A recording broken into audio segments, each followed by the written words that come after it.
At this time, the first question is from Anthony Dasher.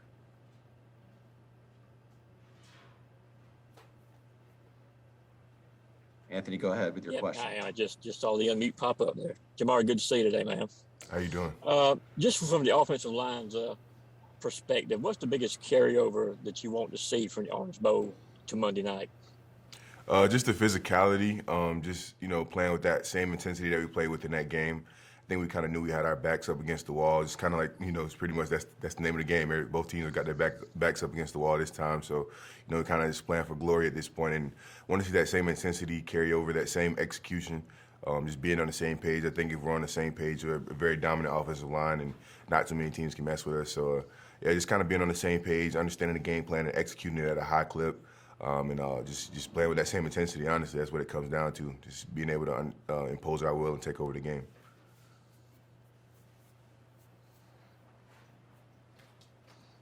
Thank you. And our next question comes from Chip Towers.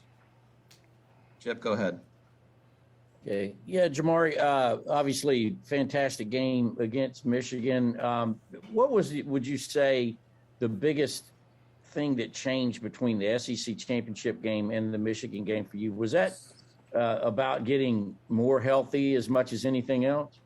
Are you talking about for me personally or for the team? Yeah, for you personally. Talking about Jamaree at left tackle. I think for me, obviously just wanted to get more healthier for that game, just hitting the rehab hard. I think just coming out with the right mindset, understanding that, a great challenge and a big part of our game plan was me doing my job, was McClendon doing his job. So I think we kind of took that personally and just tried to, make it our best game so that the team had a chance to be able to do something special. I think we understood that going into it, and that's what we wanted to do. Thank you. Our next question is from Jed May. Jed, go ahead with your question. Hey, Jamaree, I want to ask you about James Cook. Just what is different about him maybe this year than in years past? It seems like this year he's finally having the season that, a lot of people thought he could have in his first couple of years in Athens. I think he's just more understanding his leadership role. Honestly, it's kind of helped his performance on the field, understanding that his leadership off the field can kind of honestly make him a more impactful player on the field. I know a lot of guys look up to him. A lot of guys, take great respect in everything that he says. And he's become more of a vocal leader this year than in years past. As far as on the field, Cook's gonna be Cook. He's a Florida kid. They love football down there. They play football a different type of way. Not many things affect him, the weather or anything else. He just loves the game of football. He goes out and plays it hard every single day in practice. And the things that y'all see on Saturdays are the things that we see in practice every single day. Guys not being able to cover him when he's flexed out. Him running really hard. So yeah, that's just Cook. It's not really anything special to him. He just is who he is, and he plays the game, the right way. So yeah, he's a special player. And our next question is from Andrea Adelson. Go ahead, Andrea. Good morning. Thank you for doing this. I had a follow-up question to what you said just about bringing the same intensity, because it felt like it looked a little bit different, at least from where we were sitting. Can you just describe the difference in the intensity level you felt you guys had against Michigan compared to maybe the last game that you had played?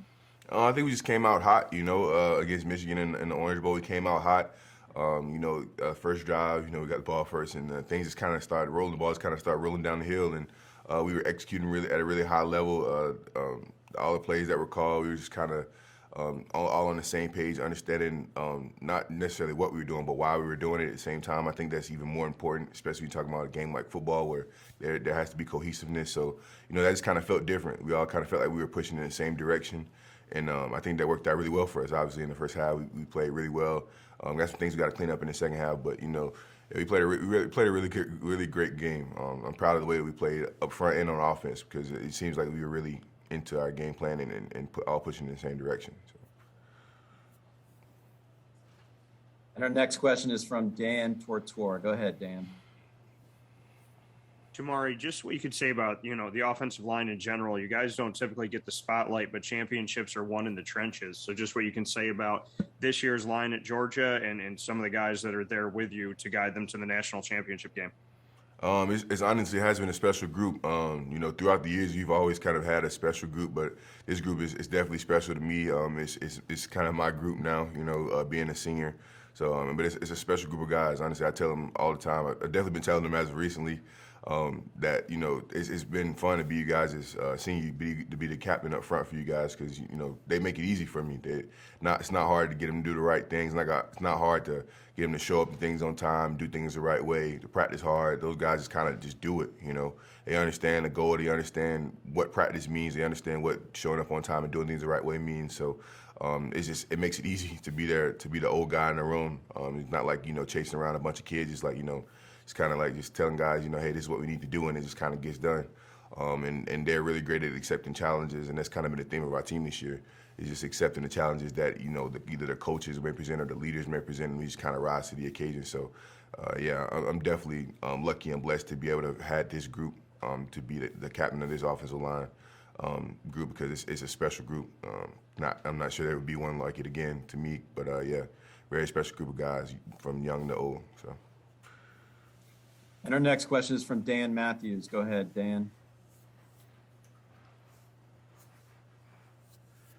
Hey, Jamaree, how tired are you guys of hearing about your record against Alabama?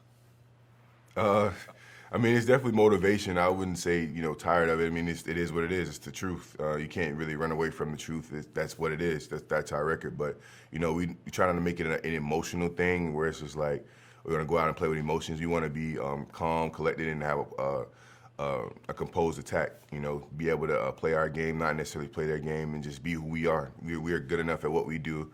We have great coaches, great players, and a great game plan. So, yeah, we're good enough at what we do. The record has been the record, but, we're trying to play it different. This is a new game coming up. It's a different game. It's a different environment. It's one definitely different than I've ever played them in. So, the stakes are different. We want to play this game. I'm not really worried about the last few. Thank you. Our next question is from Ivan Mazel. Go ahead, Ivan. Hi, Jamaree. What makes Will Anderson Jr. different from other guys you have had to block in your career? He's a very high motor guy, very athletic, freak athlete, very high motor guy. He can run. He plays to the whistle.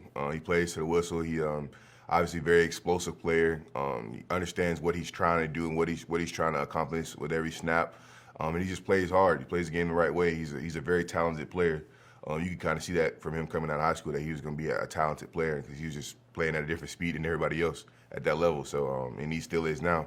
So it's definitely a great matchup. I'm very excited for it again, and it'll be a good game. He's a great player, excellent player, and I'm excited to play against him.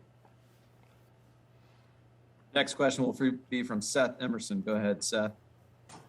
Hey, Jamaree. Beyond with Stetson, what he's had to do to get to this point, is part of the reason that you all as teammates are kind of drawn to him, the way he carries himself? And how would you describe the way that he carries himself as a person, not just a player? As a person, I think Stetson's just gonna be Stetson. He's like kind of quiet, but he can't be loud when he wants to be. He's a jokester. He's calm and collective. He's confident in who he is. That's just Stetson Bennett.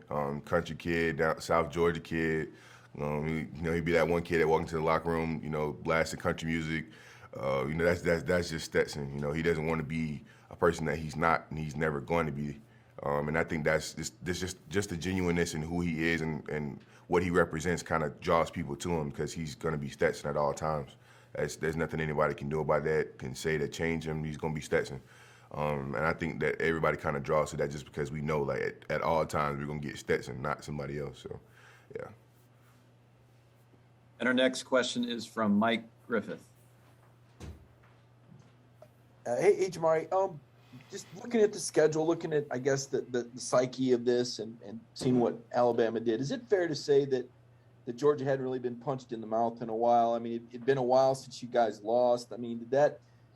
Is there a psychology to coming off a game like that? You mentioned coming out with that fire against Michigan. I just wonder if that's just the response of elite athletes when they have a failure like that at that level.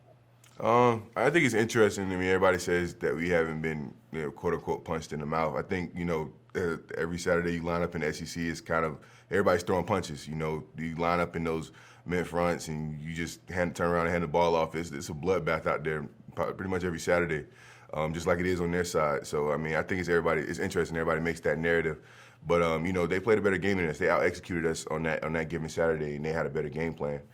So I mean, I think that's what it came down to. I think we understood that coming out of that game, and we wanted to make the adjustments that we needed to make from an offensive standpoint. I know the defense has too. So I just think that's what it comes down to, is just making the adjustments, understanding that these are different stakes. Like I said, it's just different, and we understand that it's something that we really want, and understanding that things can be different this time. It doesn't have to be the same narrative over and over again. We control our destiny, not anybody else, not the media, not Alabama. We control our destiny, and that's how we want it.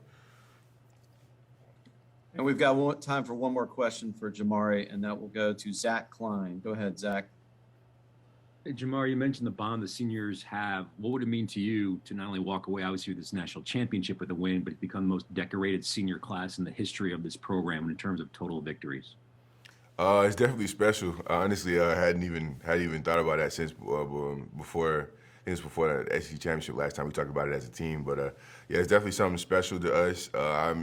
It's crazy. Like as they would say, you have one foot out the door. You kind of think back to all the different memories you have. Your first time meeting certain guys, first time being on campus, first time getting recruited, and showing up here. It's just kind of crazy as you walk down memory lane. But it's definitely something special that we built here. You remember the good days, you remember the dog days in Sanford Stadium scrimmaging, and you remember all of those, and you just kind of find yourself talking about them with certain guys and reminiscing. And it's been a fun ride, but the ride ain't over yet. We still got one big mission left, and we're all excited to be here. And I think it's just the craziest part about it to me is that we're here. For this senior class's first time being here, and so we're excited for the opportunity. Can't wait to go out and play in a great environment, a great stadium, and yeah, it's gonna be a fun time. Okay, Jamaree, thank you for joining us. Thank you. And good luck this weekend. Thank you.